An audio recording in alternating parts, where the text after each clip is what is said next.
Buenos días a todos. Antes de presentarme y presentar la tesis, quería mencionar unos agradecimientos. Primero al doctor Boderman, creador del espacio para que las cosas sucedan. El espacio es una de las cosas más importantes, porque si no hay espacio las cosas no suceden. Entonces, el espacio del macrocosmos, que es la Universidad Maimónides, que permite esta presentación, y también el espacio del microcosmos, el espacio mental, para tener una amplitud de criterio y aceptar otras filosofías terapéuticas. También quiero extender el agradecimiento, por supuesto, al doctor decano, el doctor Sonis, que también ha permitido esta presencia, al director de la tesis, el doctor Moviglia, quien es el director acá de pseudoterapia y de que hace 4 años aproximadamente vengo todas las semanas persiguiéndolo, traduciendo la medicina ayurveda al lenguaje académico. También quiero agradecer a la doctora Marinaro, al doctor Trigo, a la doctora Barrios, al licenciado Criado y a todos los que en alguna forma hicieron que esta tesis llegara acá. Yo los primeros años de mi vida fui cirujano ortopedista como médico, hasta los 12, 15 años, y luego desde que conocí la medicina ayurveda me pasé de bando, digamos, dejé la cirugía y pasé a una filosofía donde entendí que la educación es la base de la salud. Hay un aforismo muy importante en la ayurveda que es enseñar en vez de medicar. A partir de que descubrí ese aforismo, mi mente ha cambiado totalmente con respecto al tratamiento y el diagnóstico y la forma de ver las enfermedades. Por eso, para llegar a este conocimiento de la medicina ayurveda, tenemos que hablar de la filosofía, de cómo se explicaba esta medicina ayurveda, hablando del símbolo y de lo simbolizado. Porque estamos hablando de una medicina muy antigua. Entonces, para traducir a un lenguaje académico estos símbolos de los cuales se habla la ayurveda, uno primero tiene que fijarse y cambiar su lenguaje del símbolo y lo simbolizado para entender lo que miles de años atrás nos querían explicar. Después vamos a ir punto por punto sobre la ayurveda y al final, viendo una descripción hermenéutica de estos 2 primeros pasos, se verá la traducción en lenguaje académico, lo que es la medicina ayurveda, y sobre todo para qué le sirve al médico conocer la medicina ayurveda. Yo me acuerdo del doctor Escardó, que decía, la medicina es una sola. No hay complementario, no hay alternativo, todas son herramientas a utilizar en el momento justo, en el momento oportuno. Ayurveda, Ayur significa vida y Veda significa conocimiento, sabiduría. Está hablando de sabiduría de vida. Es una filosofía que habla de filosofía de sabiduría de vida, donde cual ya la mente está comprometido en la salud. Uno tiene que tener un conocimiento de lo que está pasando del macrocosmos y el microcosmos para llegar a un equilibrio de la salud. Tiene 5.000 años. Uno, cuando... Es por eso, primero, que el doctor Moviglia me hacía mucho hincapié que tenemos acá la primera parte de la tesis, estamos hablando de 5.000 años atrás, donde no solamente no había papel y lápiz, no había ni escritura. Entonces, la transmisión de estos conocimientos era en forma oral, era en forma de aforismos, unas frases cortas, donde a partir de ahí se desencadenaba una serie de pensamientos. O sea que la medicina ayurveda busca restablecer el equilibrio del organismo, pero no solamente restablecer, sino tampoco no perderlo, tener el conocimiento de nunca tener por qué perder ese equilibrio con el organismo. Uno de los grandes difusores de la ayurveda es el doctor Chopra, quien dice que no es necesario enfermarse. Eso es lo que dice el doctor Chopra. Así nomás, no es necesario enfermarse. Y para esto la ayurveda nos muestra herramientas para llegar a esa conclusión.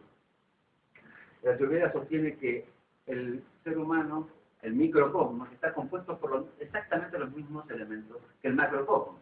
Por eso todo puede curar y todo puede enfermar. Entonces, la ayurveda, según la Organización Mundial de la Salud, dice que es una medicina completa en sí misma. porque sirve para cualquier persona, en cualquier lugar, en cualquier época del año, en cualquier situación. Y esto estamos hablando de 5.000 años atrás. Que hoy se diga todavía esto de una medicina de 5.000 años atrás, realmente es algo asombroso. Es una cosmovisión de la enfermedad, es una visión holística, ya que está involucrado todos los sistemas dentro de su cura, y es lo que voy a tratar de expresar en esta tesis. Para ello tenemos que ir a buscar e interpretar lo simbólico de lo simbolizado. Porque ellos hablaban en lenguaje simbólico, estamos hablando de un mito, estamos hablando de cuentos, no había escritura, entonces eso era todo simbólico, y uno tiene que interpretar lo que ese símbolo, que simbolizaba con ese símbolo. Uno de los grandes autores, filósofos romanos, Eliade, fue el que que vislumbró muy bien esto, inclusive en la biografía de Eliade, él hablaba sánscrito y traducía textos hindúes directamente del sánscrito, lo cual lo hace un gran conocedor del tema. En esa época, entonces, no se diferenciaba el símbolo de lo simbolizado, era exactamente lo mismo. Recién al Renacimiento apareció el lenguaje más figurativo, pero al principio era todo símbolo, y uno tenía que interpretar qué es el símbolo, qué es lo que quería decir. Por ejemplo, es un modo de ejemplo que después lo vamos viendo. Hay unas personalidades donde el Ayurveda decía que ese individuo tenía mucho fuego. El médico decía, para el médico esa persona tenía mucho fuego. Estamos hablando de 5.000 años atrás. Esa persona está mucho fuego y sus desequilibrios van a ser de fuego. Hoy la medicina moderna dice que, bueno, todo aquel individuo que tiene reacciones desergónicas que generen y dan calor van a ser... Es decir, están hablando de exactamente lo mismo, con un conocimiento mucho más acabado de lo que está pasando, pero eso no alteraba las conclusiones prácticas de la observación que venían haciendo los individuos, porque estamos hablando de una de las medicinas más antiguas que existen, y donde la casuística era mayor que hay. No hay mayor casuística que en la Ayurveda, pero tienen más de 10.000 años. Recién sus escritos aparecen cuando apareció la escritura. Por eso es una cosa realmente atendible para decir que hoy la Organización Mundial de la Salud la considera una medicina completa. Muy bien. Entonces, ¿cuál es estos símbolos que hablaba de la Ayurveda? ¿Qué es lo que simbolizaba, que decía que tanto el macrocosmos y el microcosmos se correlacionan, y sin embargo, todos tenemos una realidad totalmente diferente? Ante una misma situación, todos reaccionamos en forma diferente. Y esto la Ayurveda hablaba de principios elementales, de elementos que movían, de elementos que formaban absolutamente toda la naturaleza, todo el macrocosmos y todo el microcosmos. Estos elementos, estos 5 elementos, uno ahora ya sabe que son símbolos. Ya no lo ve como elementos, sino como lo que simbolizan esos elementos. Por ejemplo, el aire o el viento, que es el aire en movimiento, uno lo simboliza, ellos lo simbolizaban como si fuera la conducción nerviosa. Todo lo que sea conducción era viento, todo lo que se fuera transformación y digestión era fuego. La tierra y agua era lo que formaban el cuerpo humano. Y entonces hablaban de los 5 elementos, los 5 grandes elementos. Todos estaban formados por esos 5 grandes elementos. Las proporciones de estos 5 elementos es lo que nos dan las distintas personalidades. Hay personalidades que tienen más fuego, más tierra, más agua, y eso se ve en las conductas de cada individuo. ¿Por qué? Porque estos elementos son tendencias, son arquetipos, ante una misma situación, una personalidad con principios exergónicos reacciona totalmente distinto a una personalidad con principios energónicos. Son la misma personalidad, la misma situación produce reacciones distintas en los distintos individuos. Entonces, esas formas de presentación, esas distintas proporciones en los individuos, se los llamó Vata, Pitta y Kapha. Algunos nombres en sánscrito no tienen traducción, así que pido disculpas, pero ahora vamos a entender qué es esto de Vata, Pitta y Kapha, porque estos representan no solamente los biotipos, según la Ayurveda, sino también los desequilibrios. Uno los puede tomar como Vata, Pitta o Kapha. A Vata hay que verlo, el personaje Vata o la personalidad Vata hay que verlo, está formado principalmente por espacio y aire, hay que verlo como el viento El símbolo es el viento. Lo simbolizado es la traducción, la transmisión, la conducción nerviosa. El sistema nervioso es Vata. El símbolo era el viento y lo simbolizado era la conducción nerviosa. Lo mismo pasa con Pita, que significa iris. Pita es fuego, pero no es el fuego es el símbolo. Lo que simbolizaba ese fuego, esos elementos, eran las reacciones exergónicas, o sea, la revelación de calor y luz que producía Pita. Lo mismo con Kapha, pero a su vez Kapha producía reacciones endergónicas. Kapha es la fuerza anabólica por naturaleza. Entonces, tenemos los 5 elementos que forman todos los biotipos. El personaje Vata principalmente por espacio y aire, pero tiene los 5 elementos, por supuesto. Pero principalmente hay que verlo como viento. A Pita, que tiene agua y fuego, hay que verlo como fuego, y a Kapha, de agua y tierra, hay que verlo más que nada como agua. Entonces, estos biotipos están improntados o permeados por un elemento, tanto física como mentalmente. Entonces vamos a ver, suponiendo el biotipo Vata, tenemos al biotipo Vata cuyos principales elementos era el viento. No significa que no tiene tierra, agua, tiene todos los elementos, pero la mayor proporción de Vata es el viento. Entonces, al tener una proporción del viento y tener poca proporción de tierra y agua, su cuerpo va a ser flaco. Su cuerpo va a ser flaco porque tiene poca proporción del símbolo tierra y agua. El símbolo tierra y agua simbolizaban el cuerpo humano. Entonces, al tener poco, va a ser un individuo flaco, y el viento es frío, es liviano y seco, y este personaje va a ser frío, liviano y seco. En las manos y los pies fríos. Pita, conformado principalmente por fuegos, tiene un cuerpo moderado, su tendencia es el calor, y ese mismo fuego hace que le altere o que le impronte en su anatomía. Son de ojos claros, tendencias a piel clara, tendencias a lunares, a pecas, y tendencia a desequilibrio del fuego también. Pita tiene a tender esos desequilibrios porque él es de fuego. Entonces Pita tiende a la gastritis, tiende a la presión alterada, úlceras o problemas de piel. Por ese mismo fuego que está haciendo impronta a su cuerpo. Y Kapha es el más formado principalmente por tierra y agua, es el que más cuerpo físico tiene, es el más, porque precisamente por eso, porque sus principales elementos son tierra y agua, entonces todas las articuladas. En el cuerpo humano de Vata, de Pita y de Kapha, la proporción de elementos importaban en su anatomía. También impregnan en su mente. Recordemos a Vata en su aspecto mental, con el viento atrás. Entonces una persona que tiene el viento atrás no puede parar. El viento no para de pensar, no para de hablar, no para de moverse. El viento también crea, es muy creativo, porque el viento puede, miren lo que simbolizaba esto, el viento puede aclarar o puede enturbiar todo, y eso pasa. Puede aclarar o puede enturbiar, son entusiastas. La palabra de Vata es entusiasmo. Entusiasmo viene, una palabra linda, significa entero, estar en Dios. Eso es la alegría de Vata cuando está equilibrado, o sea, con ánimo, con ganas de hacer las cosas. Pita, el aspecto mental, es el más penetrante de todos, es el líder, es el más inteligente de todos porque Pita ve. Ellos simbolizaban al fuego como que veían, ¿no? Entra a una habitación todo oscuro y no hay nada, pero si yo pongo fuego, eso prende la luz y empieza a ver, y Pita ve. Y eso mismo es lo que por ahí sufre Pita, porque ve otras cosas que los demás no ven.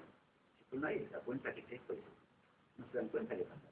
Porque él tiene una inteligencia y un poder de observación mayor, porque él tiene luz. Y él es el que mayor puede digerir, porque es el que más fuego digestivo tiene. Es más, si llega la hora del almuerzo y el almuerzo no viene, Pita se pone el mal humor, porque tiene tanto fuego digestivo que empieza a sentirse que está roído por el mismo. Son los mejores los científicos, los líderes los Pita, son los que ven mucho más de lo que los demás ven. Pero tienen tendencia a ser hipercríticos también por ese perfeccionismo que buscan. En cambio, Kapha es que tiene más agua, son los más tolerantes, los más tranquilos, de accionar suave, vamos más lentos, tardan en aprender, son los que más memoria tienen, pero tardan en aprender. Son calmos.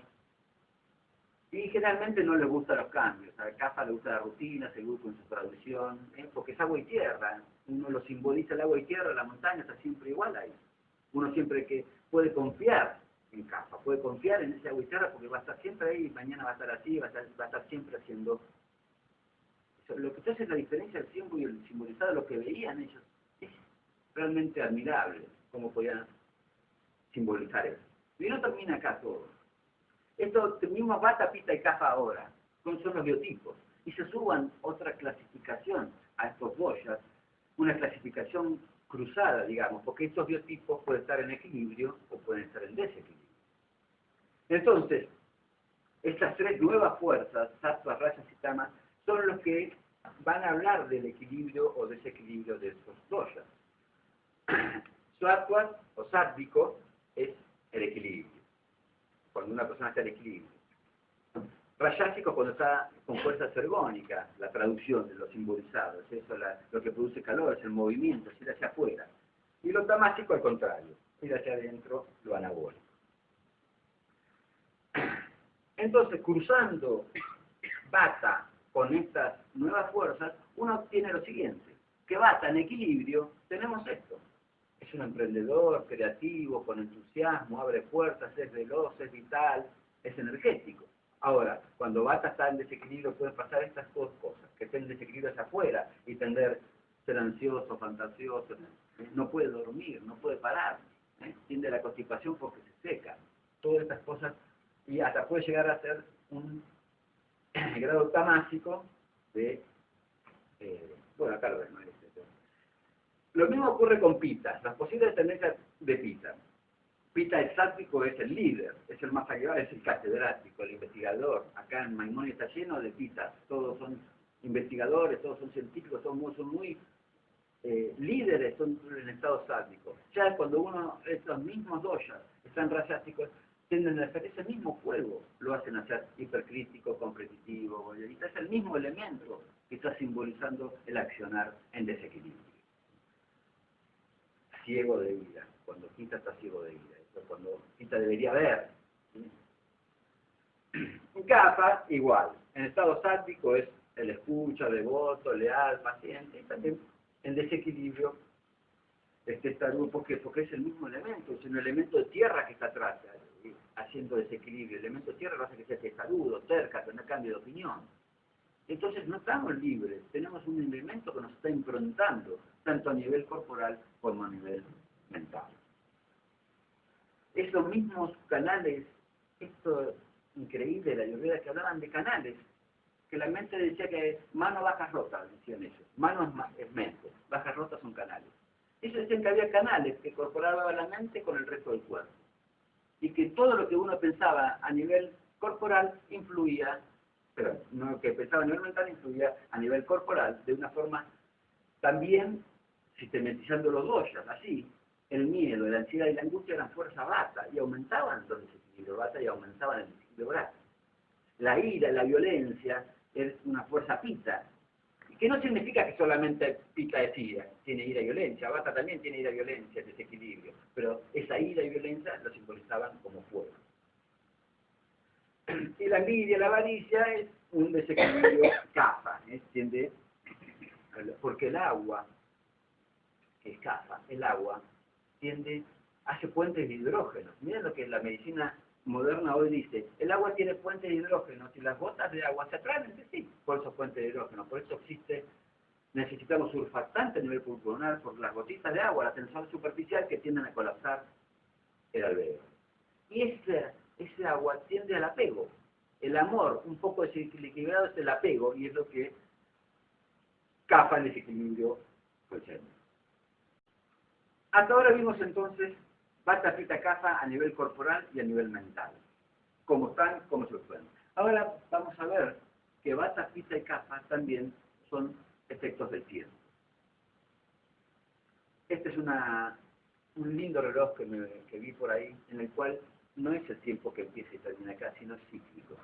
Y este es el verdadero tiempo de la vida. El tiempo de la vida es cíclico, verano, otoño, invierno, primavera y todos los ciclos. Y gracias a esta observación de los ciclos de la naturaleza es que el Ayurveda pudo hacer una relación y una interrelación entre el microcosmos y el macrocosmos. Los ritmos circadianos conocemos todos lo que son y todos nuestros procesos biológicos están subordinados al ritmo circadiano. Día, luz, ahí vemos, recordamos la glándula pineal, todos los efectos de la melatonina en la relación de la luz y oscuridad. Muy bien. En el Ayurveda, sin conocer esto del macrocosmos, sin saber cómo venía, pensaban, esta visión tenía el macrocosmos, que terminaba ahí, no importaba, pero eso mismo, esa visión no lo hizo, no le impidió adaptarse y observar esas cosas de los símbolos que estaban, que todavía hoy los podemos utilizar. Ellos hablaban del ritmo circadiano también de fuerzas vata, pitta y kapha. Del ritmo del día hablaba también de fuerzas que y lo simbolizaban en estos horarios, AM y PM. De 2 a 6 de la mañana es una fuerza vata y ellos dicen que deberían levantarse en esta hora, donde la hora está todo el movimiento y el movimiento del peritactismo intestinal. De 6 a 10 es la hora kapha, la hora de más fuerza del cuerpo humano, donde estamos más aptos para hacer las actividades físicas. ¿Qué se correlaciona? También empieza la liberación del cortisol, uno va viendo el ritmo circadiano, las horas donde se liberan las distintas hormonas y neurotransmisores coinciden con esto. De 10 a 12 la hora pitta, donde más fuego digestivo tenemos. Y nuestro almuerzo, la hora principal de la comida debe decir a las 12 del mediodía, que es la hora donde más fuego digestivo tenemos. Y se correlaciona con el macrocosmos, porque el sol es donde está más fuerte a las 12 del mediodía. Esa es la relación microcosmos y macrocosmos que a la tarde también la fuerza vata contrarresta la marea alcalina postprandiana. Todo esto ritmo circadiano del día, pero no solamente del día, sino también veían que el invierno y la primavera eran una fuerza kapha, donde estaban las alergias, donde estaban los desequilibrios kapha, sobre todo, y en el verano, con el calor del macrocosmos, es una fuerza pitta, entonces aquel que sea pitta, en verano va a estar con tendencia a tener más calor todavía. Todos los desequilibrios pitta en verano van a estar también con tendencia a tener más calor. En otoño, que es una etapa vata seca, es una etapa vata.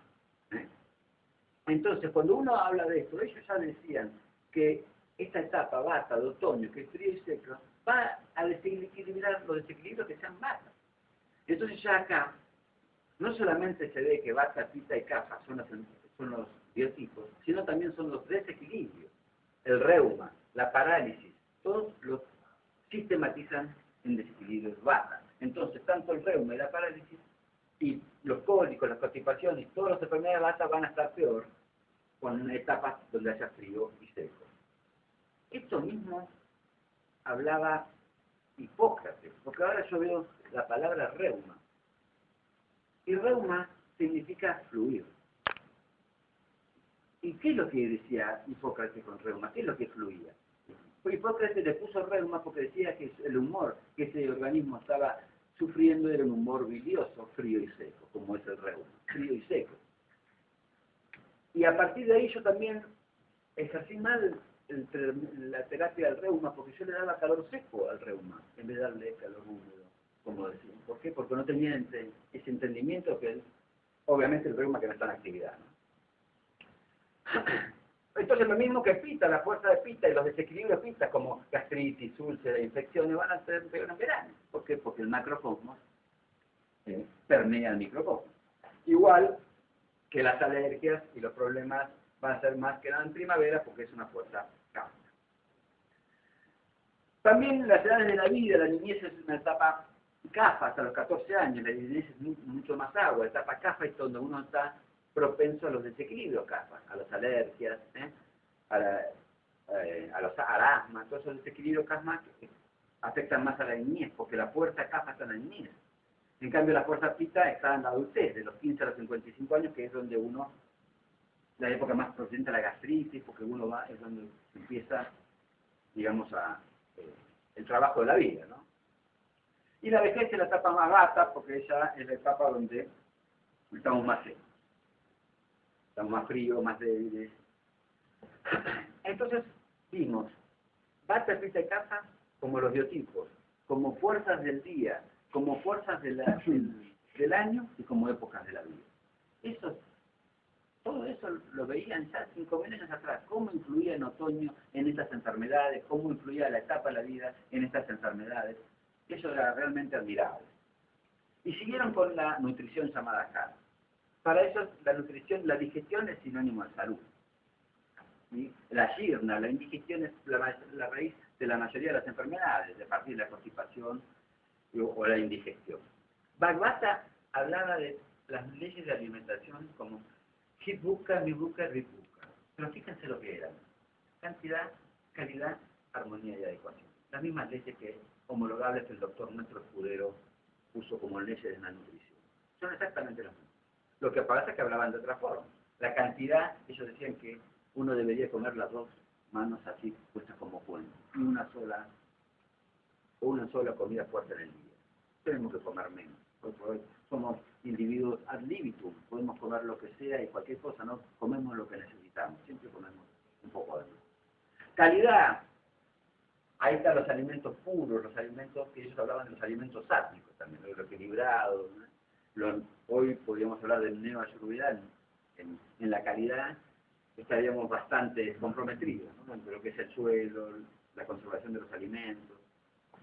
Y armonía y adecuación. Esta es adecuación, primero entre los alimentos en sí, entre la incompatibilidad de los alimentos, y después la adecuación con el biotipo, con el clima, con la actividad, con el poder digestivo, con el desequilibrio que uno tiene. Es interminable la cantidad de ítems para hacer una correcta dieta, pero uno entendía todo eso, se entiende perfectamente lo que es eso. Ellos hablaban de lo que acontecía cuando comíamos, es los impactos distintos que producía el alimento. Primero, el sabor, después el impacto en el estómago, después el impacto en sangre, después las acciones generales y las acciones específicas de cada alimento. A partir de ahí, hoy se está viendo por qué las semillas de zapallo hacen bien para la próstata. Y eso ya se venía hace 5.000 años hablando de estas acciones especiales de ciertos alimentos. Por ejemplo, en el tema del sabor, si yo soy de biotipo pita, ¿qué sabores yo debería bajar? Si yo soy pita de fuego, debería bajar los sabores de fuego, los ácidos, salados y picantes. Vata, que es amargo, que está formado por el paz, debería bajar los sabores secos. Y Kapha, los sabores dulces. Entonces, vamos a ver cómo veían a la enfermedad. Acá vimos el día, la noche, la época del año, el biotipo, la alimentación, todo un margen para nada, porque todo esto es tratamiento también, de acuerdo al día, la hora, la época, el año, la situación, lo que va a comer, cómo veían la enfermedad. La enfermedad era dos causas principales. Una era el efecto del tiempo, cada tiempo. El clima, las estaciones, todo eso influye en la salud. Y otra, directamente hablaban de un error en el intelecto. Lo demás es un error en el intelecto. El error de que uno no sabía cómo, el error en la alimentación, en los estilos de vida o en el manejo mental. Fijémonos cómo ellos hablaban del proceso de la enfermedad, hablaban de 6 pasos en un proceso de la enfermedad. Estos pasos, acumulación, exacerbación y diseminación, es pura y exclusivamente la ayurveda. No hablaba nadie de eso. Una indigestión en el estómago puede terminar en un reuma. ¿Por qué? Empieza con la acumulación en el estómago, pero no termina ahí. Y eso, ahora, en el occidente, por ejemplo, en el colon, está hablando de lavados colónicos y está hablando de todo esto como le da importancia al colon, que de eso estaban hablando. El colon era la constipación, es prácticamente la madre de todas las enfermedades y de la ayurveda, porque ahí se acumulaba la fuerza baja. Entonces, ¿qué hacía para el tratamiento? Y ya estamos llegando al final. En el tratamiento, la ayurveda es una de las pocas medicinas que cumple con realmente el proyecto no hay enfermedades sino enfermos. No le importa el nombre de enfermedad, importa todo lo demás, todo lo que estuvimos viendo hasta ahora, porque para ayurveda, alimento todo lo que entra por los órganos de los sentidos. No es solamente lo que yo como, es lo que yo veo, lo que yo huelo, lo que yo leo, quién me toca, quién escucho. Por eso, uno de los tratamientos, uno dice ayuno, pero el ayuno no es solamente ayuno lo que cuando uno come, ayuno es ayuno de noticias, ayuno es de... ¿Por qué? Porque alimento es todo lo que entra por los sentidos. Entonces, el tratamiento es amplísimo. Y este sutra, Samana Vijaya, este aforismo, es lo que marca el tratamiento de la ayurveda. ¿Qué dice? Lo similar incrementa lo similar. Si yo soy fuego, todo lo que sea de fuego va a aumentar mi fuego. los desequilibrios y lo peor, que al ser yo soy de fuego, ¿qué es lo que más me gusta? El fuego. Porque yo resueno con esos elementos, sin darme cuenta que tal vez es lo peor que me hace. El individuo pita es tal vez el que más le gusta lo ácido, lo salado, lo picante, la carne cruda, el sol, el pensamiento, sin saber que eso es lo que más le aumenta su desequilibrio. ¿Por qué? Porque lo similar incrementa lo similar. Por eso es sumamente holística, porque ve absolutamente todo lo que está pasando en tiempo y espacio. Vamos a poner unos ejemplos de desequilibrio. Por ejemplo, hablamos de este personaje pista, personaje de fuego, personaje que la medicina occidental ve como gastritis, un síntoma, ni siquiera es una enfermedad, la ve como gastritis. Pero el ayurveda no lo ve como gastritis. Y la medicina occidental la ve como gastritis, le da un omeprazol, bajar la sal y dos o tres cositas, no lo dice mucho más. En cambio, al cambiar el diagnóstico, cambia el tratamiento. Ese es el sistema, el diagnóstico, atravesar el conocimiento. Si para mí el diagnóstico es gastritis, yo tengo un tratamiento. Pero si la gastritis no está acá, la gastritis está acá. Es otro tratamiento totalmente distinto. Y eso es lo que decía el Ayurveda. A cambiar el diagnóstico, cambia el tratamiento. Es lo mismo desequilibrio, visto desde otro ángulo. Y el tratamiento para la gastritis es interminable. Desde la dieta, ya empezando con la dieta, con los estilos de vida, porque lo similar incrementa lo similar. Me acuerdo de un paciente con gastritis, de haberme llamado y me puso muy contento porque uno de los sutras que me gustaba más era enseñar en vez de medicar. Entonces yo a los pacientes me enseño directamente lo que está pasando con el Ayurveda. Y él me llamó por teléfono y un día me dice, por la duda dejé de usar la remera roja. Por la duda, no sé, como tanto había entendido, y yo no sé si que está muy bien. Empezó a usar la remera azul porque decía que la remera roja por ahí le traía más gastritis, porque él tenía que alejarse de todo lo rojo. Y el Ayurveda sostenía eso. Si tengo un personaje con gastritis, entonces lo alejo de todo lo que sea fabricador de fuego. Todo es salado, ácido, picante, lo acidificante, los quesos, los vinos. Pero no porque es una dieta, sino porque el individuo entiende que esto aumenta la fuerza pita. Porque yo me curo la gastritis, pero esa fuerza pita está. Y si curé la gastritis, pero me pareció hipertensión arterial, me pareció una obsesión en la piel. No estoy tratando la etiopatogenia, sino estoy tratando el síntoma. En cambio, la Ayurveda va directamente, por medio de los símbolos y lo simbolizado, a atender la etiopatogenia. Esta observación de la naturaleza hizo que sea amplísimo todo el tratamiento. Así como pista vimos de gastritis, uno podría hacer las alergias con el mismo razonamiento a CAFA. CAFA, que es tierra y agua, le está indicado lo picante a CAFA. Todos los desequilibrios CAFA, la obesidad, el colesterol, la diabetes, el asma, está indicado el picante. Y yo, sin quererlo, queriéndolo, viendo esto, uno, por ejemplo, intuye que uno de los tratamientos del asma a la noche, que es cuando empieza la fuerza CAFA, que también está a la noche, simplemente cortar una cebolla. Poner una cebolla en la habitación, porque el picante, y no saben, lo digo a mis alumnos, si tienen hijos con asma o con alergia, solamente cortar una cebolla que parece una pavada y ponerla en la habitación a la noche hace que no tenga más cosas en toda la noche, no tenga más alergia. Esas son cosas increíbles que, por este entendimiento de los elementos y los biotipos y la interrelación del microcosmos con el macrocosmos. Lo mismo con una enfermedad basta reumática, un reuma o las enfermedades neurológicas. Uno dice, por ejemplo, una enfermedad con Guillain-Barré, con epilepsia. El tratamiento, no tenemos mucho margen de acción. Ahora, no ponemos epilepsia, no ponemos Alzheimer, ponemos desequilibrio base. El tratamiento no para. El tratamiento es infernal, porque tenemos es todo lo que entra por los sentidos. Lo primero que uno le hacen de día sería la constipación, porque ahí está la fuerza baja, ahí está la acumulación de la toxina que se libera. Y les digo a los pacientes, a los que tienen epilepsia o Parkinson, atiendan primero la constipación y van a ver cómo cambia toda la sintomatología. Entonces, estos pilares son los pilares de tratamiento y ya vamos terminando con 2 o 3 más diapositivas. Estos son los pilares. Ahara es la alimentación, cantidad, calidad, armonía y ecuación, pero para eso hay que tener un conocimiento de vida. Por eso Ayurveda, sabiduría de vida. Yo tengo que saber mi biotipo, lo que pasa afuera en la alimentación. Y no el fijar ese comportamiento, el manejo mental. Es muy importante el manejo mental. Y el último es el tratamiento en sí. Y el tratamiento también, acá, las plantas, los minerales, los metales, los rituales. Hay mucho de ritual, mucho de astrología en una medicina donde, recordemos, estaba, es muy antigua y estaba regida por los mismos. Pero estos son los pilares de la Ayurveda, en el cual cada uno, solamente hablar de la dieta, de un medicamento, bueno, uno tiene muchísimo para hablar. Pero, acá, y esto quiero dejar bien claro, la fortaleza de la Ayurveda es su debilidad también.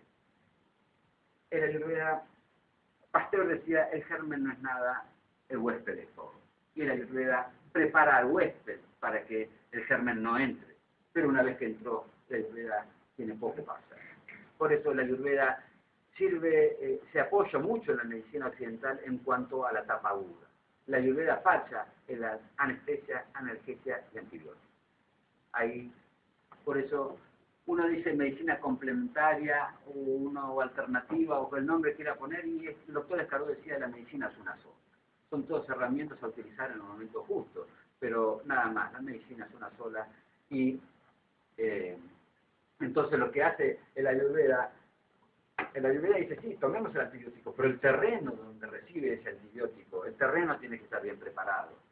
Uno tomamos todo, ahora lo sabemos mucho, que el antibiótico, lo que parecía la panacea, hace un desastre en la flora, en la microbiota intestinal y alterando todo el sistema inmune.